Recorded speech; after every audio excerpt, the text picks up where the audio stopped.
저는 약사 제일입니다. 약사 제일을 맞이해서 공양 동참을 하게 됐습니다. 공양 동참해 주신 우리 신도분들 참 잘하십니다.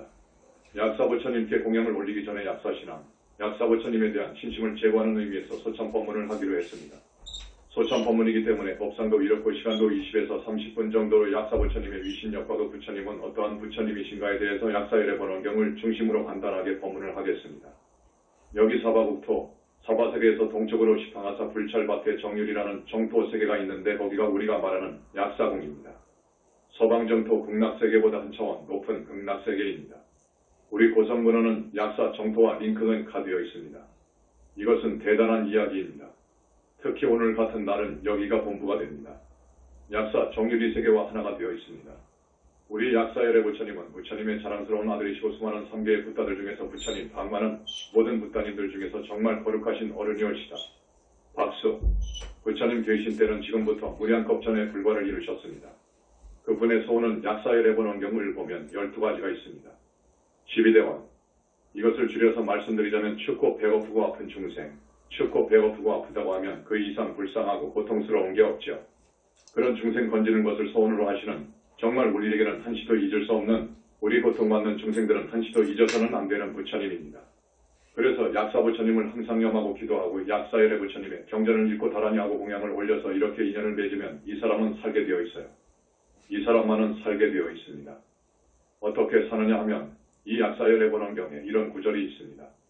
어리석고 무지에서 신근이 없어서 약사 부처님에 대한 믿음이 없어서 재물을 너무 아끼고 고시할 줄 모르는 사람, 인색하고 탐욕스러워서 자기 부모나 처자에게까지 돈을 주려고도 아니하는 사람들은 죽으면 아기도나 축생도에 반드시 태어나는데 아기들이 사는 태어난 세계를 아기게 아기도라고 그래요. 거기는 배고프고 목마르다고 해서 누가 갖다 주지 않고 먹을 것이나 마실 것 갖다 주지 않아요. 그렇게 10년, 100년 겁을 산단 말이에요. 그 고통은 필설로 말할 수 없습니다. 그런 아귀의 세계가 있습니다. 그 세계에서 난 사람, 태어난 사람이 약사열의 부처님의 명호를 잠깐이나마 생각이 나서 그러면 그곳의 명이타에서 사람 몸을 받아 태어난다. 우리 약사열의 부처님이 이만큼 위대해요. 그래서 스님이 여러분한테 평소에 우리 부처님 공부도 좋지만 부처님 공부하고 나서 약사열의 부처님 공부도 했으면 싶어서 오늘 이 자리를 빌려 약사신앙을 고취하는 소참법문을 합니다. 아셨죠? 네. 약사열의 번원경을 읽고 약사다라니를 하고 약사열에 불을 많이 찾으세요. 가끔 공양도 올리세요. 이 공양이라는 것이 대단히 중요합니다. 그리고 기도에도 동참하고 또 기도를 붙였으면 스님들한테만 아껴놓고 안심하지 말고 시간이 된다면 여러분도 집에서 기도하는 그런 믿음, 습관이 몸에 배도록 지니셔야 해요. 다음입니다. 어리석은 사람이 있어요. 사실 우리 중생은 모두 어리석어요. 그래서 정법이 아니라 사도의 도를 행하는 사람은 거의 지옥에 떨어질 수 있어요. 이때 약사열의 부처님의 명호를 잠시나마 생각해서 떠올릴 수만 있으면 즉시에 그곳의 명호를 버리고 인도에 환생한다. 인간에 태어나단 말이에요. 이것이 사실이라면 여러분, 약사열의 부처님 한시도 잊어서는 안 되겠죠? 네, 절대 그렇습니다. 이 말이 맞습니다. 그런데 이러한 소식을 거의 모릅니다. 지금 불교계에서도 약사열의 번원경이 있어도 읽으려 하지 않고요. 부처님까지 마음이라고 하는 마당에, 마음이 부처라고 하는 마당에 약사열의 부처님이 있다고 하네요. 우리 현지사만 이야기하고 여러분한테 권장하고 그래요. 문제는 부처님을 보는 사람이 없어서, 본 사람이 없어서 그래요. 약사열의 부처님을 보려면 또 상대에서 말을 주고받으려면 깊은 산매에 들어갈 수 있어야 됩니다. 그렇지 않으면 불가능합니다. 지금 이 나라나 세계적으로 불법을 믿고 몸소 출가해서 수행하는 사람들이 많며 10만 명 되어도 그 많은 사람들 가운데 깊은 산매에 들어간 사람이 하나도 없다고 해도 과언이 아니에요. 더구나 깊은 산매에 들어가도 못 봐요. 깊은 산매에 들어가도 보살의 깊은 산매를 들어야 하고 붓다가 드는 산매에 들어가야 돼요. 그래야 불보살님을 봐요. 이렇게 못 봤기 때문에 없다고 그래요. 그 다음 사람 가운데는 질투, 시기심, 투기심 때문에 자기 자신만 칭찬하고 다른 사람을 칭찬하지 않는 사람이 있어요. 이를 만심, 아만, 교만, 자만이라고 그래요. 이것은 탐진치 다음으로 무서운 번뇌예요. 이러한 중생들은 자기만 높이고 다른 사람을 가볍게 여겨요. 이런 사람들은 많은 업을 짓습니다. 그래서 죽으면 반드시 사막도에 떨어져요. 먼저 지옥을 가는 거예요. 거기서 무량한 천세 동안 모든 고통의 독을 받아요. 그 말이 뭔 말인가 하면 천세, 천년, 무량이라고도 하는데 지옥에서 한없는 세월 동안 모든 고통을 받는다 그 말이에요. 지옥의 명이 끝나더라도 축생고에 태어난단 말이에요. 축생계, 짐승세계에 태어난단 말이에요. 오늘 처음 오신 분들은 스님의 이 법설을 이해를 못하실 것입니다. 뭐가 죽어서 지옥에 가고 축생에 태어나고 악이게 난다니까 지금 생활하고는 거리가 보니까 도저히 이해가 안 될 거예요. 우리 신도분들은 잘 아십니다. 오늘 처음 오신 분들 있습니까? 자, 그 지옥의 명이 끝나더라도 축생부에 태어나서 소나 말이나 나타나 당나귀가 된다 그 말이에요. 이 정도만 적어놨습니다. 또 돼지도 되고 뱀도 되고 그러죠. 당나귀, 말, 낙타가 되어 매를 맞으면서 굶주림의 고통을 당하고 몸에 무거운 짐을 실은 체기를 따라가고 오고 그러죠. 소, 말, 낙타의 몸을 받으면 그렇다 이거예요. 혹 그 짐승이 명이 다해서 사람으로 태어난다 하더라도 항상 하천한 신세를 면할 수 없어요. 남의 노비가 되거나 다른 사람의 매를 맞으면서 일을 해요. 노비가 되면 그러죠. 노예 같은 신분으로 나는 거예요. 그런데 만약 과거생에 복이 있어서 이런 법문을 들은 중생이 있다면 약사유 이광열애의 명호를 들은 적이 있다면 약사유 이광열애를 떠올릴 수가 있어요. 이 성근 때문에 모든 고통에서 벗어나게 돼요. 그러면서 인도 환생한단 말이에요. 자, 이러한 위신력이 있는 약사열애 부처님입니다. 이분이 보살로 있었을 때 거룩한 보살행을 많이 했기 때문에 공덕이 너무너무도 많기 때문에 약사열애 부처님의 이름만 불러도 약사열애 부처님의 위신력이 미친단 말이에요. 그래서 사막도에 떨어진다 하더라도 약사열애 분을 진심으로 지극정성으로 부르면 그 위신력이 나에게 미쳐서 그 악도에서 벗어나게 되고 사람 몸을 받을 수 있다. 그 말이에요. 사실이어요. 부처님께서 아난한테 말씀하신 거예요. 부처님 말씀입니다. 약사유리 광열의 과거생에 헤아릴 수 없는 보살의 행과 헤아릴 수 없는 모든 교묘한 방편과 헤아릴 수 없는 광대한 소원을 내가 일겁 동안 설하고자 해도 설하지 못할 것이며 만약 일겁을 지낸다 해도 저 열애의 보살행과 오늘 다 설하지 못할 것이다. 이 겁수가 다해서 없어지는데 이르더라도 또 무량겁, 천만억 겁이 지난다 하더라도 조세죠. 약사유리 광열의 본석의 소행과 보살 일행시 세운 소원과 수승한 대원, 12대원을 다 설하지 못할 것이다. 이것이 부처님 말씀이어요. 약사열애 부처님이 그만큼 거룩하고 위대하신 부처님이다 그거예요. 그리고 그 부처님의 몸, 불신이 다른 부처님과 좀 다릅니다. 몸이 유리와 같이 투명합니다. 우리 광명만덕님은 항상 약사열애 부처님하고 같이 살다시피 하시거든요. 이것이 본부가 되는데 여기 계시다가 3개의 부따님들이 오셔서 약사열애 부처님, 우리 불국토에 착한 선남자가 있는데 약사열애 부처님께서 꼭 가셔가지고 치료를 해주시면 좋겠습니다. 하실 때는 가셔요. 여러분 3개의 불국토가 얼마나 많은 줄 압니까? 헤아릴 수 없이 많거든요. 거기를 가셔서 치료해 주셔요. 그러니까 여기서 거리로 보자면 빛이 100천만 년 가도 못 가는 별이 있어요. 그런 곳을 순식간에 가셔요.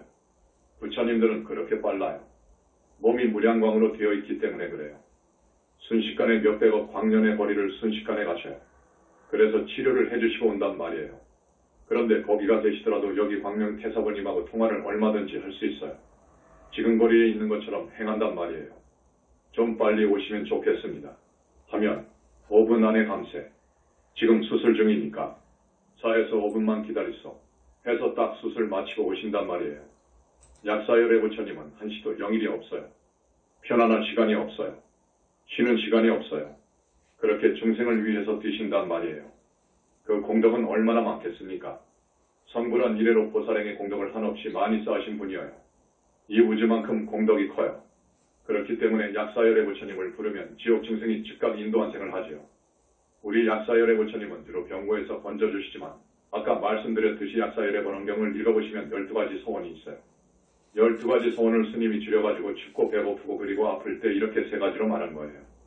그렇게 불쌍한 세계에서 고통받고 있는 중생을 건지고 정법으로 인도해서 윤회를 벗어나도록 인도하시고 극락에 태어나도록 밀어주시고 극기하는 약사정토 정일이 정토인 약사공에 태어나도록 해주시고 구경에는 약사부처님과 같이 불신을 지닌 붓다가 되도록 힘써 인도해 주시는 거룩하고 정말 훌륭하며 위대하신 부처님이어요. 자, 우리 불교가 얼마나 위대하냐 하면 또 이것이 있어요. 시팡하사 불찰저 국토 바깥에 정일이 정토가 있다고 했지요. 시팡하사는 10개의 겐지스강의 그 모래수만큼 많은 불국토를 지나서 약사정토, 정률이 3개가 있다고 했는데 불교에서는 다른 종교와 달리 시간과 공간을 그렇게 정확히 보신다고요. 다른 종교에서는 우리가 사는 세계밖에 모르다시피 해요. 그것도 2000년 전 종교를 보면 자기가 사는 나라, 그 근방밖에 몰랐어요. 그게 세계의 전부인 줄 알았단 말이에요. 하늘의 별은 이 지구만 하다는 생각을 꿈속에도 모른 거예요. 그러나 부처님께서는 나유타 아승직업 전에 이 우주를 광대하고 무량광대한, 무변광대한 허공으로 알았어요. 이 천체가 얼마나 많으냐 하는 것도 아셨어요. 법화경을 보면 500천만억 나유타 아승지 3000대 천세계 그럽니다. 여러분 많은 수를 억이라고 그러지요. 더 많으면 10억, 100억, 1000억. 더 많으면 뭡니까? 저입니까? 저, 백조, 천조, 더 많으면 해, 경. 한없이 가서 나유타 1060이지요. 이거 뭐, 셀 수가 없어요. 거기다가 아승기를 곱해준단 말이에요. 아승기는 1056입니다. 3000대 천세계가 그렇게 많단 말이에요. 21세기 전체 물리학에서 이 우주만한 것이만 500개 내지 1010만 개 있다고 그러죠. 딱 들어맞는단 말이에요. 2600년 전 우리 부처님 말씀이 아니고 나유타 아승직업 전에 불과 이르신 부처님의 안복에 드러난 것이 그런단 말이에요. 3000대 천세계가 그렇게 많단 말이에요. 그러니까 이 불교는 공간 개념도 다른 종교와는 게임이 안 된다고 그럴까? 아예 비교가 안 되는 거예요. 불교가 그만큼 위대하단 말이에요. 또 금강경에 보면 하나강변의 모래수만한 항아가 있다고 그러죠. 겐지스강 강변의 모래수만큼 많은 항아가 있다고 그러죠. 그 겐지스강에 널려있는 모래수만큼 많은 불국토가 있다고 하면 어떻습니까? 계산하겠습니까? 100천만 년이 아니라 나유타갑을 세워도 못 셀 거예요. 그래서 우리 불교가 정말로 위대한 거예요. 이 첨단을 걷고 있는 물리학, 과학에다가 정보 하나를 준단 말이에요. 과학자들이 연구해보니까 맞거든. 그러니까 아인슈타인이 불교는 위대한 종교라고 입을 벌린 거예요. 공간만 그럽니까? 시간도 그래요. 저 일신교 같은 데서는 만년 동안에 우주를 만들었다고 하는데 만년이 컸던가 봐. 길었던가 봐. 우리 불교는요 100만 년, 1000만 년보다도 더 오랜 시간을 겁이라고 그럽니다. 그러죠? 1급, 2급이 문제가 아니라 1000만원 급을 아까 1060 정도가 가야 나유타급이니까. 그렇게 이야기한단 말이에요.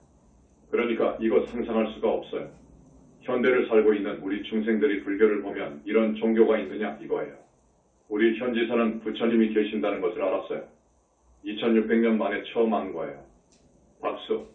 약사열의 부처님에 대한 신앙을 우리는 독실하게 지녀야 합니다. 부처님 신앙은 철기둥이라고 했죠. 약사열의 부처님은 돈독하게 독실하게 지니며 살아야 해요. 오늘 오셨으면 약사 신앙 하나만 배워가세요. 약사열의 부처님은 계시고 부분을 한 마음으로 떠올릴 수만 있다면, 부를 수만 있다면 지옥 중생이 곧 인간의 몸을 받아서 태어난다. 이것을 생각하셔서 약사열의 부처님 공양을 올리십시오. 올리시면 정말로 큰 복이 됩니다. 이런 약사열의 부처님과 인연을 맺어야 돼요. 공양 올리는 것, 약사열의 번원경을 읽는 것이 인연 맺는 거예요. 약사열의 부처님의 명호를 자꾸 부르는 것이 인연 맺는 거예요. 그러면서 착한 사람이 돼가지고 해야죠. 전번에 3교옥의 10선, 그 계율을 꼭 잊어버리지 말고 되도록이면 지켜라 하는 말이 되도록 더욱 착한 사람이 되라 그 말이에요. 이렇게 착한 사람 되어가지고 약사열의 부처님을 부르고 하는 것은 그 크신 부처님과 나와 인연 맺는 거예요. 모든 것은 인연으로 되는 거예요. 여러분, 인연이 있으니까 이렇게 한자리에 모인 거예요. 인연이 깊으니까 부부가 되는 거예요. 인연이 깊으니까 자식으로 나오고요. 스승을 만나고 스승이 되고 그러는 거예요. 인연이 없으면 절대 안 돼요. 그런데 술만 먹고 살면 술 먹는 사람들끼리 모여요. 착한 사람은 착한 사람들끼리 모여요. 우리 현지사 신도분들 70억 가운데 정말로 보통 사람들이 아닙니다. 열성 신도분들이 한 6에서 7,000명으로 추산되는데 그 중에서 한 1,000명, 500명은 정말로 좋은 인연들이에요. 그래서 나는 여러분들은 서로 노반이 되어서 형, 동생, 누나, 여동생 이런 식으로 알고 부르고 가까이 지내라는 거예요. 좋은 인연이어요. 모두가 좋은 인연이어요. 여러분, 꼭 이 말을 해주고 싶어서 스님이 오늘 소창법문을 20분에서 30분 하라고 했는데 30분 훅 지나버렸네요. 박수. 우리 약사열의 부처님께 공양을 올리거나 열심히 염하거나 칭명을 하거나 또 다른 일을 하시되 항상 부처님 공부 먼저 하고 약사열의 부처님 공부를 하세요. 삼재팔람 만날 수 없어요. 횡사로 죽을 수가 없어요. 이 책을 보면 그래요. 고행사, 큰 횡사가 9가지가 있는데 그럴 수가 없어요. 횡사에서 죽을 수가 없어요. 오늘 처음 오신 분, 횡사가 무슨 말인고, 호랑이한테 잡혀 죽는 것도 횡사요. 배 타고 가다가 배가 전복돼서 빠져 죽게 되는 것도 횡사예요. 교통사고도 횡사예요. 그리고 병을 얻어서 죽는 것도 횡사예요. 명대로 살지 못하고 죽는 것을 횡사라고 해요. 횡사하게 되면 중음계에 떨어져서 귀신으로 상당기간을 사는 거예요. 그러니까 그렇게 횡사하지도 않아요. 또 사막도에도 안 떨어져요. 떨어졌다 하더라도 약사부처님을 생각하면 생각한 즉시로 인도환생 할 수가 있어요. 그런데 말은 이렇게 쉬운데 행하기는 어렵습니다. 사우나 가봤죠? 한 40몇 도 되는 사우나. 나도 지금은 안 가지만 사우나 가서 염불하려고 그러면 염불이 도망가 버려요. 그거 참 쉬운 일이 아니에요. 지옥에서 벌을 받고 있으면서 약사열의 부처님을 생각한다. 생각이 없어요. 그러니까 몸에 익혀버려야 돼요. 젖어버려야 돼요. 그래야 나옵니다. 그래서 여러분들한테 항상 강조합니다. 한 달에 2번 있는 법회에 꼭 나오시고, 그리고 조화로, 보름 제일, 혹은 조화로 보름이 문제가 아니고 우리 제일이 몇 번 있습니까? 5, 6번 있는 제일 등등. 이러한 제일은 꼭 나오십시오. 또 불교대학교 졸업하지 말라고요.